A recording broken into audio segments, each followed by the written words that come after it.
people who contested and continue to contest the 2020 election, now using it as a campaign platform. Remember, this isn't just about 2020. This is about the future of the country. John Avlon with a reality check. In the latest sign that our democracy is in danger, the Trump-endorsed candidate for Arizona governor, a former local Fox anchor named Kari Lake, said she would not have certified the 2020 election, citing information about serious irregularities. Now, that's despite the fact that even the hyper-partisan Arizona fraud it concluded that Biden won the state by an even larger margin than initially reported. This isn't about the facts. It's about the cult of the big lie. And people who back this BS are not patriots. They're either cowards or fools. Cowards if politicians who privately know better, and fools if they continue to be duped by an anti-constitutional con man. Either way, they're complicit in an ongoing attempt to undermine our democracy. Because this is about more than one candidate thirsty to win a right-wing primary. There have been Republican-led audits of election results in 5 states, and none of them have found any evidence of mass voter fraud. That's, of course, in line with the more than 60 cases where claims brought by Trump's allies were found to be baseless and bogus, something that Trump's own campaign knew at the time. And now, Texas Governor Greg Abbott's getting bullied into submission by Trump's demands that the Lone Star State review the results of the election in a state he won by 5 points. Make no mistake, this is about validating voter suppression and election subversion. Because already, GOP legislators in at least 18 states have enacted 30 new laws that do things like empower state officials to take control of county election boards, strip secretaries of state of their executive authority, or make local election officials criminally or financially liable even for technical errors. And get this, 10 of the 15 Republican candidates running for Secretary of State in 5 battlegrounds still question whether Trump really lost the election. That's according to Reuters. And if they win, that's the equivalent of putting a member of the Flat Earth Society in charge of NASA. Now, Trump's lies have taken over the Republican Party. They are disfiguring our democracy. And attempts to downplay the danger are not likely to age better than former Chief of Staff Mick Mulvaney's infamous op-ed promising that if he loses, Trump will concede gracefully. As the Trump virus continues to spread, we need to inoculate our democracy from its intended effect, which is the overturning of an election.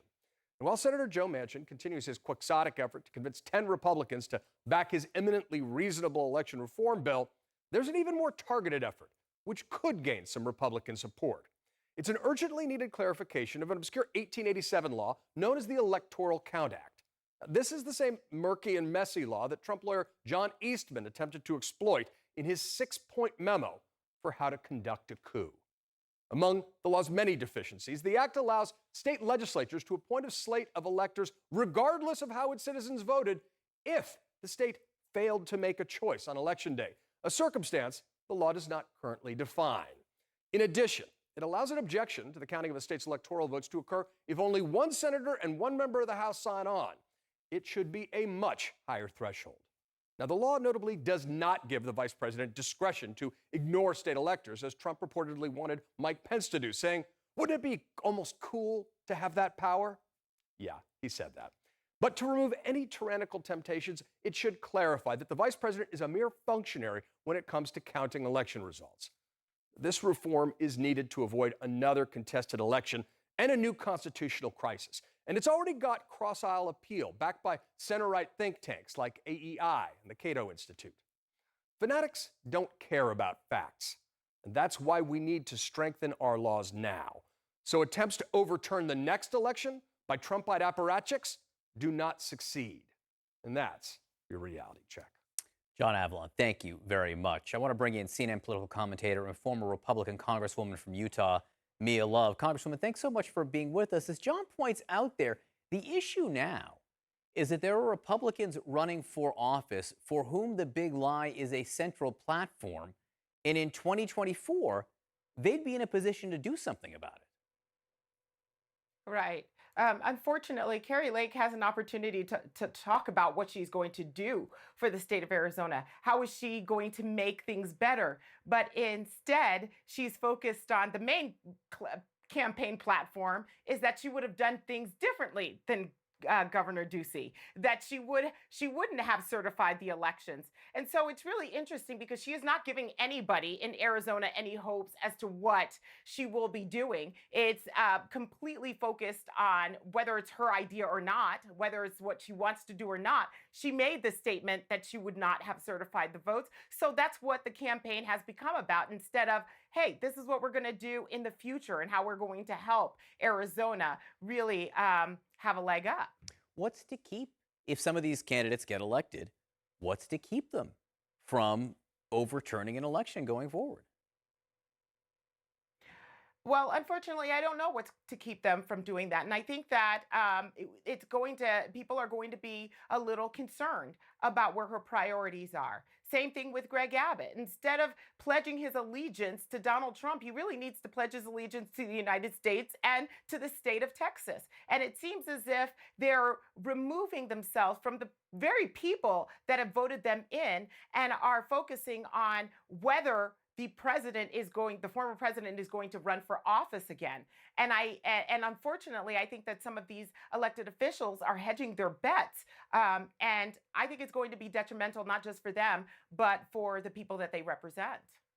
Well, what is the incentive structure right now inside the Republican Party? Isn't the incentive structure set up for them to do exactly what they're doing? Well, the incentive, I think what they're afraid of is, one, not being able to fundraise. They're using that Trump train in order to gain money, and it's the outside of that, the absolute opposite of that, which is fear. And that fear is, I'm not going to get the support or the money that I would like to get. And right now, what you're seeing in terms of Republicans, there is this turmoil. Instead of talking about what is happening in Washington, what is happening in the state, they're trying to, it's self-preservation. It's trying to make sure that they get the votes that they want and the funding that they want. And I think that there are some people that really need to look at this and say, I don't need Trump in order to do this. There are so many, he is the past. In order for the Republican Party to actually move forward without the president, they need to ignore the former president. I want to ask you something about what the former president said over the weekend at Yahoo Finance. He was asked about Governor Ron DeSantis. What would happen if Ron DeSantis ran in a presidential primary against Donald Trump? Trump said, if I faced him, I'd beat him like I would beat everyone else. I don't think I will face him. I think most people would drop out. I think he would drop out. What do you think about that? I think Ron DeSantis, I've worked with Ron DeSantis before, and I think Ron DeSantis should continue to run for governor and for the governor of Florida, and not to worry about Donald Trump. And I think Ron DeSantis would actually give him a run for his money. Again, the former president is going to be on your side as long as you pledge your allegiance to him. That is it. And if you show signs that you are moving away and that you have your own aspirations, watch out, because he's coming after you. Mia Love, great to talk to you this morning. Thanks so much. Thank you, John.